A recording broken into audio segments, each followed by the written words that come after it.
Բարի օր, Հանրային ռադիոյի եթերում առանց տողատակի հաղորդաշարի հերթական թողարկումն է, ես Լևոն Սարդարանն եմ, այսօր զրուցելու եմ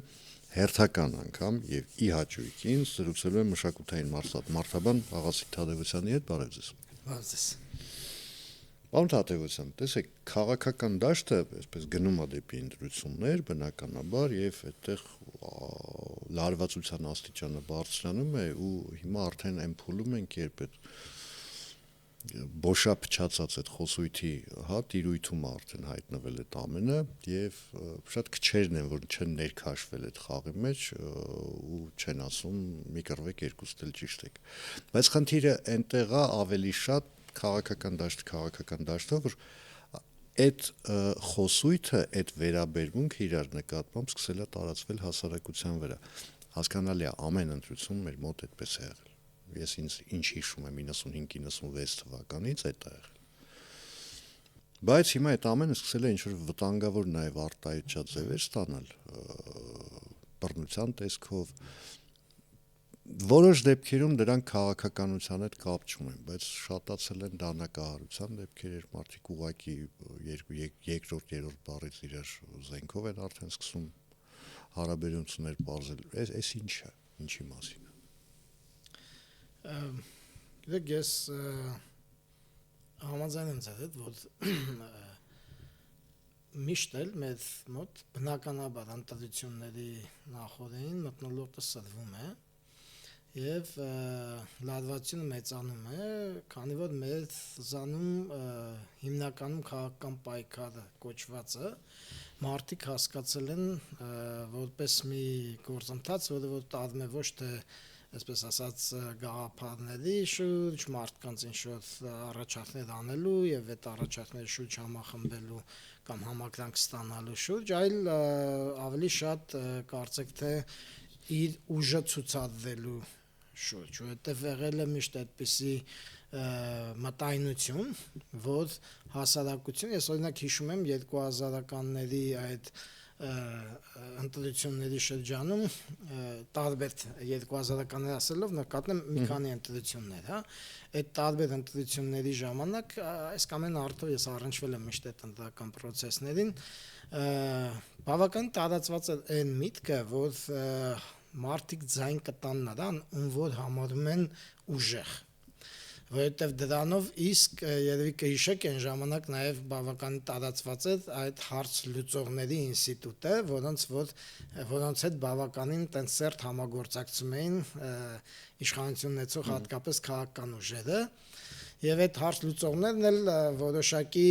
այսպես ենթամշակույթին մոտ մարդիկ էին կամ այդ ենթամշակույթին բնորոշ տարբեր գործադրող, չէ, հասարակական հարաբերություններ, իրանց միջավայրում, թաղային կյանքում եւ որն է այդ մի մասից այդ ձեր ասած ենթամշակույթը կրողներն էին ու տարածողներն էին։ Այո։ Եվ իսկ ինչ է այդ ենթամշակույթին բնորոշ հիմնական, ասենք, գործիքը, դա բռնությունն է։ Այսինքն բռնությունը այն իմաստով, որ այստեղ ես կուզեմ մի քիչ գնալ մարդաբանության ոլորտ, մշակութային մարդաբանության ոլորտ ու խոսել ուժի մասին, էլի, այսինքն այստեղ ընդհանրապես հասարակություններում ուժը մենք տարբեր տեսակի ուժեր կան։ Ընդհանրապես մենք կարծեք թե ամենատարածված առօրյա անկալումը ուժի դա հենց բռնության հետ ուժը նույնացնելն է, այսինքն ուժը այն է, ինչ որ մեկը կարողանում է կիրառի մի ուրիշի հանդեպ, չէ, նրան իր կամքին ենթարկեցնելու համար, հա,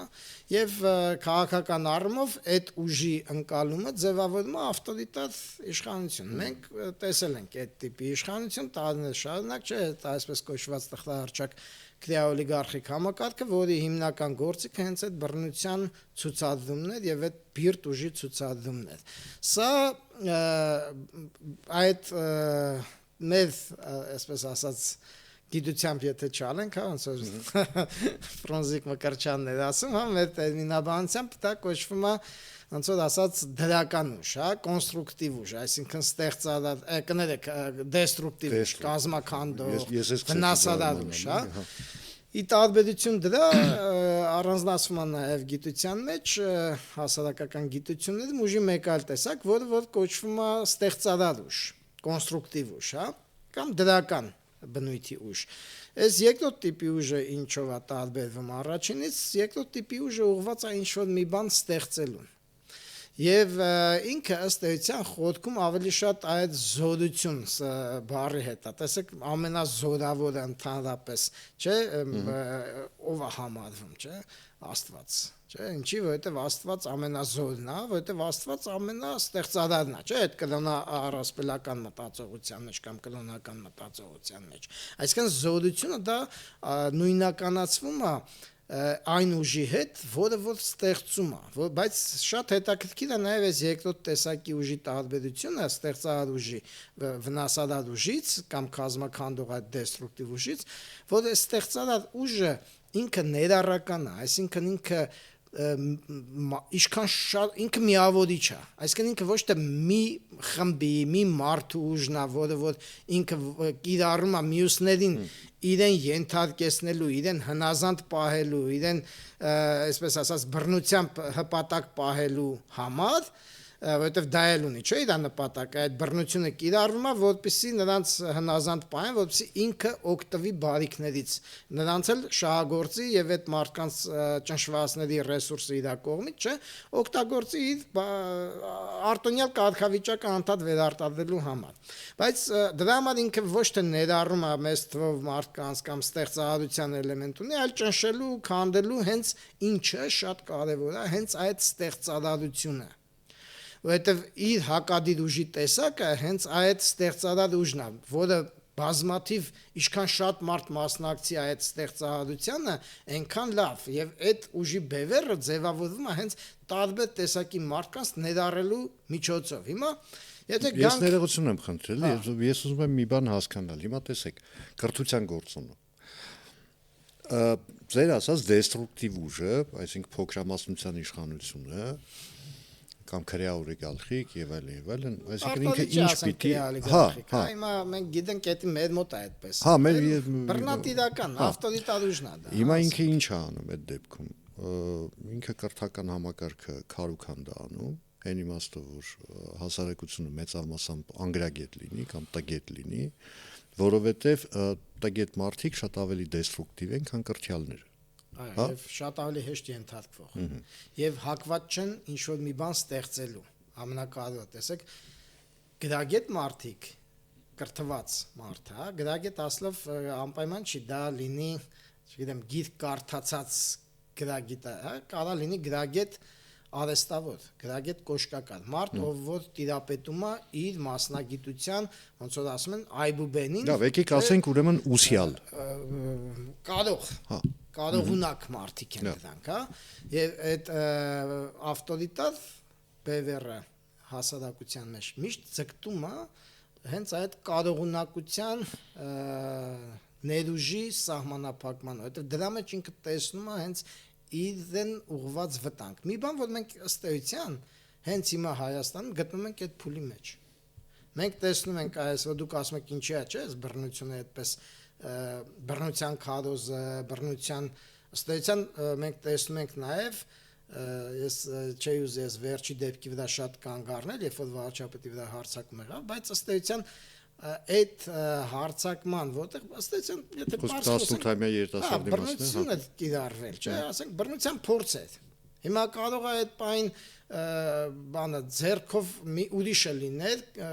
չգիտես ինչ մտադրությամբ է մարդը հարձակվում մարդու վրա, չէ, ասենք կարող է դանակը հալելու մտադրություն մի ուրիշի մտքում էլ առաջանա, մի ուրիշի մտքում էլ առաջանա, այն ոնց որ Facebook-ում մարդիկ իրար, չէ, վիճում են մեկել են մեկը, ով որ ինքը իրան համարում է հայրենասեր, նրանում ինքը համարում է ոչ հայրենասեր, ասում է սրանց պետքա ճակատից գյուլել, չէ, ասենք այս բռնության քարոզը, որը որ մեր մոտ ըստ էության բավականին լայն տարածում ունի եւ դա սկսել է 2018 թվականից, եթե կհիշեք, երբ որ հենց այս մեր էլի օգտագործենք այդ տարածված արտահայտությունը, քրեոլիգարխիկ համակարգը, երբ որ իշխանությունից հեռացվեց, չգիտեմ հիշում եք թե չէ, իրենց ենթակա, այսպես ասած, համակիր տարբեր խմբավորումներ այդ վաղ ստեղծվեցին, որոնք որ ասենց ազգային արժեքների քարոզիչներ, նվիրյալներ էին, էլի իրանց ներկայացնում սուրբ հայրենասերներ, ու իրանք բոլոր նրանց ովքեր որ այդ ուժերին հերասել էին իշխանությունից, համարեցին որ դրանք դեմոկրատական արժեքների կրող են, դեմոկրատական արժեքներն էլ մեր ազգայինին դեմ է, եւ դրանց պետքա սկզբից բացասական վերաբերմունք էին ստեղծում, հետո էլ ասում են դրանց պետքա կախել, բանել չէ, նույնիսկ այն բանը բեմականացնում էին Բաղրամյանի վրա ինչ-որ գնդակահարության sense բեմը, այսինքն այս Պրոբլեմը ինչու՞մն է, էլի պրոբլեմը նրանում է, որ նկատվում է տարիներ շարունակ այս վերջի շրջանում, բայց հիմա նախընտրական շրջանում կարծեք թե sense ինքը sense խտացել է, բռնությունը ընդունելի ու նորմալ համարելու ինչ որ sense մի հատ բան կա, տրամադրվածություն, հա, ասենք բանը ինչի համար, ում համար է բռնությունը նորմալ համարվում նա ով իրան հանրահռչակում է որպես հայրենասեր, չէ, այդ դիրքից է հանդես գալիս, նրա հանդեպ ով որ իր կարծիքով հայրենասեր չի։ Եվ սա շատ վտանգավոր երևույթ է ինչի համար, լայն առումով այս տիպի իրավիճակը վտանգավոր է եւ տվյալ հասարակության ներքին կյանքի տեսանկյունից, բայց նաեւ վտանգավոր է հատկապես այն հասարակությունների համար, ովքեր որ գտնվում են այլ ուժի կենտրոնի ճնշման կամ վերահսկողության կամ հպատակության ներքո կամ այդ ուժը ձգտում է այդտեղ պահպանի իր գերիշխանությունը, երբ որ ասենք փորձում ես նրա տակից դուրս գաս։ Գաղտնիք չէ, այսօր Հայաստանը անենց վիճակում է հայտնվել ռուս-ուկրաինական պատերազմի հետևանքում, ոնց որ ասում են շունչ քաշելու հնարավորություն է ստացել, հա, Ռուսաստանի այս գերիշխանությունից մի քիչ գերիշխանություն մի թեթևացնելու, հա, ասենք եւ արտաքին քաղաքականությունում եւ այլ, հա, զենքի գնալու այս process-ներում բնականաբար սա դուր չի գալիս այդ իրեն քո մեծ տերը համարող այդ տերությանը ու նաեւ այս իրավիճակը բռնության այս քարոզի նորմալացման հենց այս տեսանկյունից է հատկապես վտանգավոր գիտեք ինչի համար որովհետեւ այդ հիբրիդային կոչված հարձակումների համար ավելի նպաստավոր ներհասարակական դաշտ, քան բռնությունը նորմալ եւ ընդունելի համարվող միջավայրերը չկա։ Իսկ իրանք ինչ են, իրանք գլխավոր նպատակը ինչն է, հենց նաեւ այստեղ ես ինչի եմ ավտորիտար ուժը կապում այդ արտաքին ավտորիտար ուժի հետ, որովհետեւ իրանք դաշնակիցներ են լայն առումով հենց այդ ստեղծարար լուծյան հնարավոր process-ները խափանելու համար, որովհետեւ մեր հասարակությունը հիմա տրանսֆորմացիայի մեջ է Եվ այդ տրանսֆորմացիան կարող ամենայն, այսպես ասած, հավանականությամբ միտումը այն է, որ ինքը կարող է արտնասնի մեր հասարակության մեջ այդ կարողունակ ուժերին եւ այդ ուժերի միավորում առաջանա, այսպես ասած, հանրային տարբեր տեսակի խնդիրների լուծման շուրջ, ինչը որ վտանգ է ներկայացնում եւ խիստ վտանգավոր է համարվում հատկապես այն ուժերի համար, ովքեր որ իրենք հենց ավտորիտար բնույթ ունեն եւ նպատակ ունեն հետ վերադառնալու իշխանության, հա։ Պարոն Թադևոսյան, տեսեք, մենք խոսում ենք նոր դուք ավելի ճիշտ խոսում եք դեստրուկտիվ ուժերի մասին, բայց եկեք հանուն արդարության ասեմ, էլ ես մի հիմար սովորություն ունեմ։ Ընդ որում առողջության համար բավական վնասակար։ Ես կարդում եմ մեկնաբանություններ։ Մասնավորապես օրինակ մեր հաղորդման մեկնաբանություններին պարբերաբար անդրադառնում եմ, հազվադեպ եմ ինքս պատասխանում, բայց այն մարդիկ, որոնք իրենց համարում են կոնստրուկտիվ ուժի ներկայացուցիչներ, ինչ են ասում այդ մարդիկ։ Ասում է, եկեք նրանց լցնենք վագոնները տանենք վառենք։ Չգիտեմ, աքսորենք, լավ չասենք Սիբիր, Մոնղոլիա, աչքից հեռու թող լինեն, բան եւ այլն։ Այսինքն ըստ էության, այնպես չի, որ այն ձեր ասած դեստրուկտիվ ուժի ներկայացուցիչներն են մենակ դրանով զբաղված։ Այն մարդիկ, որոնք իրենց գոնե համարում են։ Ես ձեր հետ համաձայն եմ։ Իրականում ես ինքս իմ վրա եմ զգացել այդ եւ երբ ես խոսում եմ, նայեք, այնպես չի որ խոսում եմ մենակ այսպես կոչված բաների, այդ ավտորիտար հիմնական բնույթի ուժերի մասին։ Իրենք առաջին պլանում են իհարկե եւ իրենք դրա շահագրգիռ կողմն են, բայց ցավոք սրտի կան նաեւ բավականաչափ, այսպես ասած, ես կներեք մի քիչ խոսակցական բառ օգտագործեմ, խաժամուշ, այսինքն խաժամուժում կարելի անվանել, էլի մարդկանց այն ինչ որ խմբավորումներին եւ խառնամբող ով ստեյցյան ավելի բանից էմոցիոնալ այդ հենց դեստրուկտիվ էմոցիոնալ դիտքից է հանդես գալիս, հա, որոնք որ նաև այս միշտ ճամբարի համակիրների մեջ են։ Ես ինքս շատ հետաքրքիր է, երբ որ այս կամ այն առիթով ինչ որ մի հարցում քննադատական նաև խոսք եմ ասել իշխող ուժին, մեկ էլ նույն ձևի հարցակում, նույն ձևի որակումներով, ոնց որ ասենք այն մյուսի համակիրներն են հարցակվում ին վրա, իրենք են հարցակվում։ Այս առումով ասեմ ձեզ մի քիչ մեջտեղում գտնվելը, ասինքն սրա կամ նրա թիմին չպատկանելը, նաև վտանգավոր է անդադ կոլեգա անդադ այդ երկու կողմից հարցակումների ենթարկվել։ Այնպես որ ես որ այս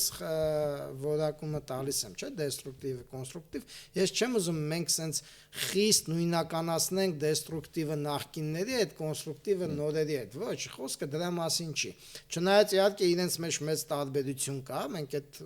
տեսնում ենք եւ ոնց որ ասում են անզեն աշկովել դա նկատելի է, հա, ասինքն իրենց համակիրների մեջ կոմենտներ գրողների, մեկնաբանություններ գրողների բավականին շատ կարելի է հանդիպել, բայց իհարկե երբ որ դու լսում ես պաշտոնական sense առաջի դեմքերի մակարդակում խոսույթները, այստեղից ավելի շատ է լսում սպառնալիքներ, որ մենք եթե գանք իշխանության, չգիտեմ, մի անգամից դատելու ենք, մի անգամից, այսինքն բռնությունների լեզուն ավելի է sense ու վախ ու սպառնալիքի միջոցով մարդկանց հետ խոսելու լեզուն, քան այս մյուս կողմից հանուն արդարության մենք պետք է այդ տարբերությունը նաև նշենք, բայց այն որ չէ, դե հիմա այն կողմն էլ ասում է, գիտեք ինչ կա, դե այն ժամանակ օրինակ 21 թվականին այդ պողպատե մանդատ բան եւ այլն, որ ասում եք, այդ բռնության զգուշացում չէ, լավ, չեմ ասում։ Եվ դա այդ խոսույթում եղել է այս եւ այն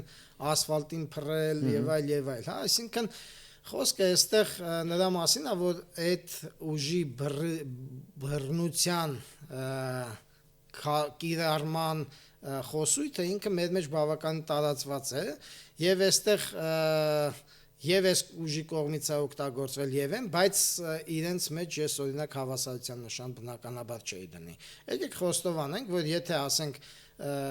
ընտրություններով, հա, հաղթեց իշխող քաղաքական ուժը, մենք չենք մտածում, որ տերոր է սկսվելու դիմացիների նկատմամբ, չէ՞։ Չնայած պահանջներ կան։ Կարող է, բայց իրականության մեջ մենք չենք մտածում, որ նման բան լինելու է, չէ՞։ Արդեն քանի տարի իրենք եկել են եւ մենք չենք տեսնում, չէ՞, այսինքն ֆիզիկական այդ տերորի բան, բայց մյուս բևեռի, ասենց ասած ուժի իշխանության գալը նման, ասենք վտանգ իր մեջ ունի, որովհետև անդադ տեսնում եք, թե դրանց համակիր,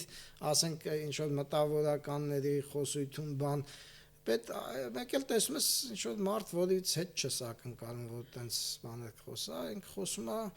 բանը, այս բոլորին տերորի ենթարկելու, տերորը փաստորեն ճիշտ է, sense բաներ է խոսում, պետք է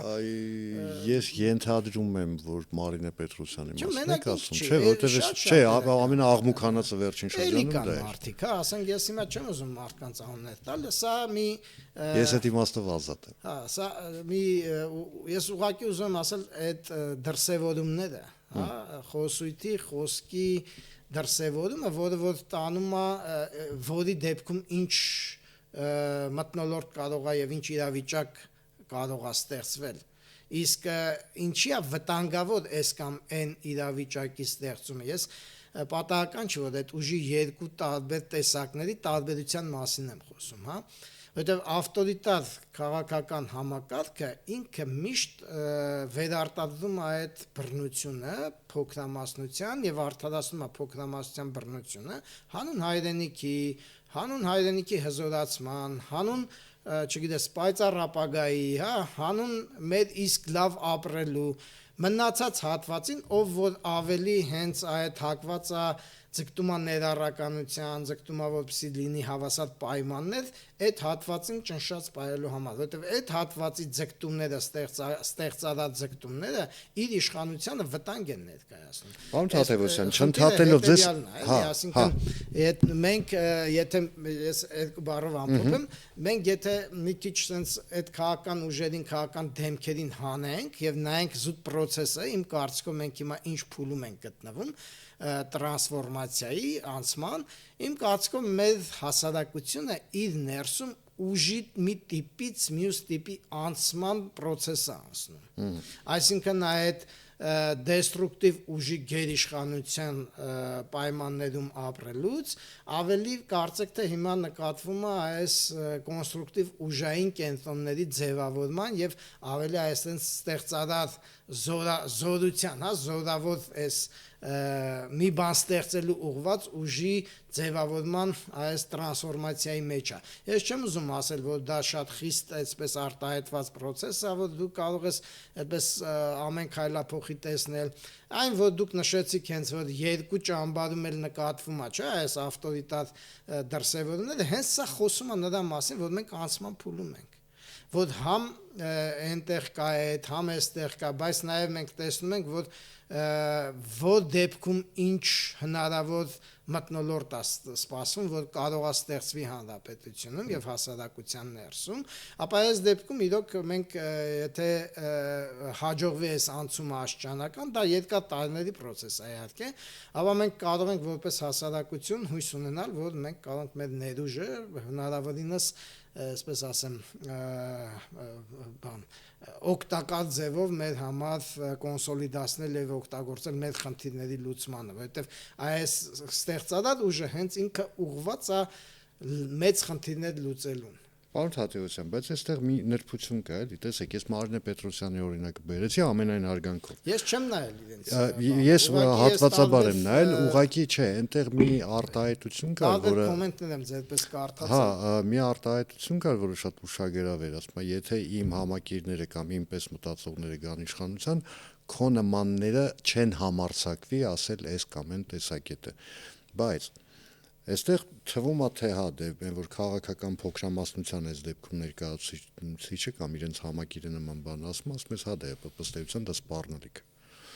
Մյուս կողմից եկեք ընդունենք, որ այն դեստրուկտիվ ուժի կիրառումը ըստ էության գայթակղիչ է բոլորի համար ընդ որում։ Հիմա երբ քաղաքական մեծամասնության այս պահին գոնե մեծամասնության համակիրներն են ասում են գիտեք ինչ կա, այս ինչ որ դուք ասում եք ժողովրդավարություն, սա ժողովրդավարություն չի, սանձարձակություն է, պետք է սանձերը քաշել եւ այլն,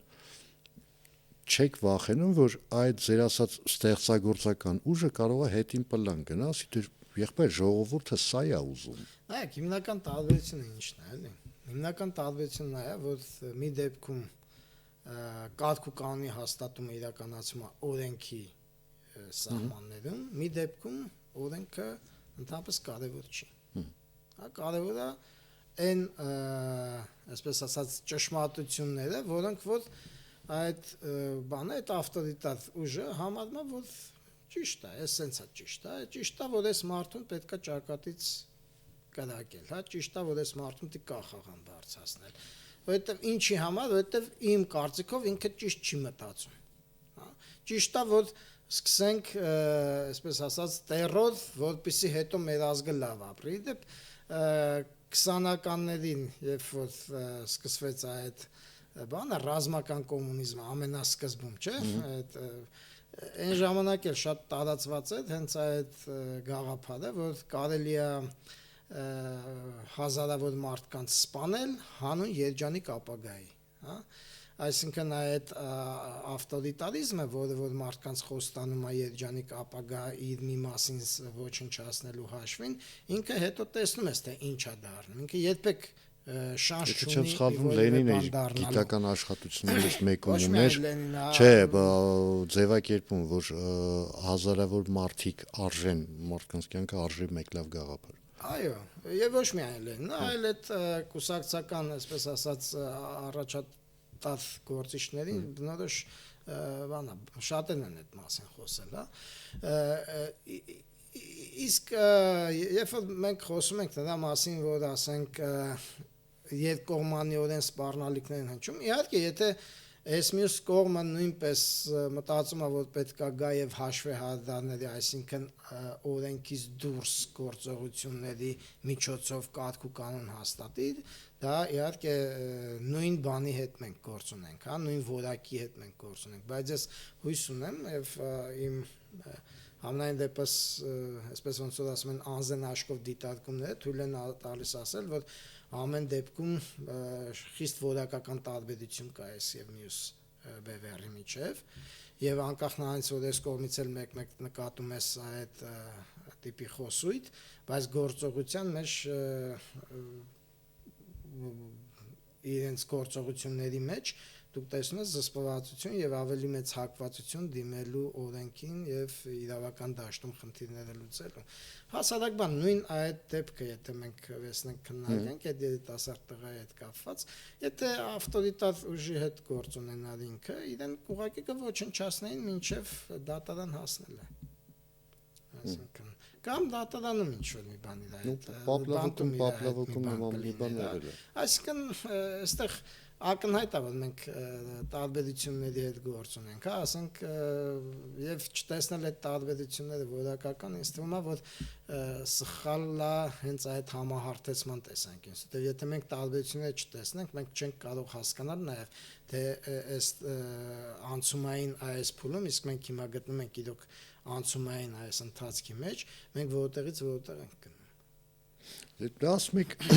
եթե մենք չտեսնենք, լավ, ես ու դու տեսնում ենք, հա, ես ու դուք տեսնում ենք, մարդիկ են տեսնում, մարդիկ իրանց վրա բոլորը չէ, այ մեծամասնությունը չի տեսնում, որտեղ չի էլ նայում։ Խոսքը, չգիտեմ, հաղորդումներ նայելու մասին չի։ Հասկանալի է։ Խոսքը կյանքում ուժի հասկանալի է, դրա մասին եմ, ես դրա մասին եմ ասում։ Շատ հաճախ, երբ որ ես մարդկանց հետ զրույցների մեջ եմ խոսում ենք այս թեմաներից, օրինակ մարդիկ բերում են օրինակ, ասենք ասում են այն ժամանակ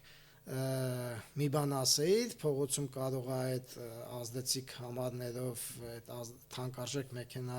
քշող այդենց հաստավից կերպարներ կային, կանգնացնեին քեզ փողոցում կսատկացնեին ու ոչ ոք դրա դիմաց չէր պատասխանի, ու այդպես դեպքեր շատ են եղել, հա, մարդիկ վախի մեջ էին ապրում։ Հիմա ասում եմ մենք այդ վախից դուրս ենք եկել, ազատվել ենք, այսինքն մարդիկ իրանք իսկ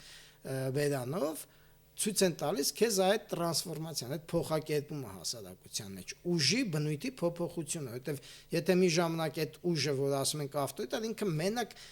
իրան հակադիր քաղաքական ուժի հանդեպ չի գործում, ինքը հասարակության հանդեպ է գործում, ամենավատը հենց այդ է։ Այսինքն ինքը կաշկանդում է հասարակության մեջ ստեղծարար մղումները, որովհետև ցանկացած ստեղծարարություն, ելի եմ ասում, ինքը հղի է նրանով, որ կստեղծի ուժի ավելի զորեղ բևեռ, որովհետև ամեն դեպքում մարդիկ հակված են համախմբվելու ստեղծարար ուժի շուրջ, որից իրենք վտանգ ավելի քիչ են զգում ճնշվելու, քան նրա շուրջ, որ իրենք ճնշում է հանուն մեծ գաղափարների, չէ՞։ Այնպես որ ես որ խոսում եմ անցման մասին, ես սկզբից պատահական չէ, որ ուժի այս երկու որակների մասին եմ խոսում։ Ես ակնհայտորեն նկատելի է ուժի այդ որակական փոփոխությունը մեր հասարակության մեջ եւ այդ փոփոխության ընթացքում բնական է որ պետք է նաեւ լինի բռնության նաեւ աճ շատ հետաքրքիր է այդ աճը բռնության ինքը ինչ որ մի դիմադրության ձև է նաեւ այս մի որակի դիմադրության ձևն է ինքնա իր ոչնչացումը կանխելու, իր վերարտադրությունը ապահովելու, որովհետև ինքը իրեն վերարտադրելու մի գործիք ունի, դա բռնությունն է, այլ գործիք չունի ինքը։ Ես ինչ շատ խելացի մարդ չեմ համարում, բայց տարիներ առաջ մի անգամ առիթ եղավ եւ մեր այդ ոչ անհայտ դեմքերից մեկին մի անգամ այսպեսի արտահայտություն արեցի մեր խոսակցության վերջում, ասի ուժը պետք է լինի արդար, եթե ինքը արդար չի, ուրեմն բռնություն։ Շնորհակալություն զրույցի համար, հիշեցնեմ այսօր իմ զրուցակիցն էր մշակութային մարդաբան Աղասի Թադևոսյանը, ես Լևոն Սարդարանն եմ, կհանդիպենք արդեն երկուշաբթի օրը նույն ժամին, նույն վայրում, հաջողություն եւ համբերություն բոլորիս։